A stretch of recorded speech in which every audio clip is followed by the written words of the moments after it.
అందరికీ నమస్కారం అండి. శైలజ వినిపించే కథల ఛానల్కు స్వాగతం. ఈరోజు మనం వి చైతన్య గారు రచించిన సాధువు రైతు అనే కథను విందాం. ఈ కథ నవంబర్ 2010 చందమామలో ప్రచురింపబడింది.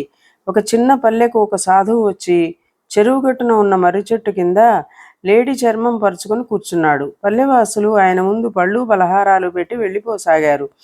సాధువు వాళ్లతో సూర్యాస్తమయం ఇంకా 1-2 గంటలున్నదనగా రండి, భక్తి వైరాగ్యాల గురించి మీకు విపులంగా చెప్పదలిచాను అన్నాడు.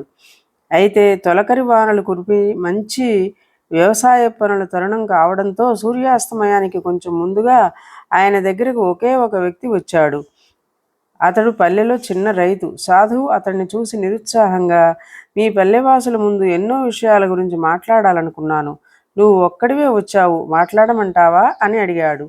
అందుకు రైతు, స్వామి, నేను దండిగా పశువుల మేత తీసుకొని అవి ఉండే చావడిలోకి వెళ్ళినప్పుడు అక్కడ ఒకే ఒక ఆవు ఉన్నా దానికి మేత వేస్తాను అన్నాడు.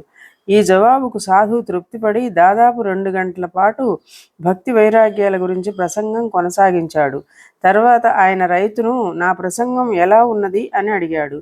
రైతు వినయంగా, స్వామి, నేను పశువుల చావడిలో చాలా మేత తీసుకుపోయినా అక్కడ ఉన్న ఒకే ఒక ఆవు చేత దాన్నంతా తినిపించే ప్రయత్నం చేయను అని అక్కడ నుంచి వెళ్ళిపోయాడు. ఇదండి కథ. ఈ కథ మీకు నచ్చినట్లయితే లైక్ చేయండి, షేర్ చేయండి, కామెంట్ చేయండి, సబ్స్క్రైబ్ చేసుకొని నన్ను ఎంకరేజ్ చేయండి. నమస్కారం అండి.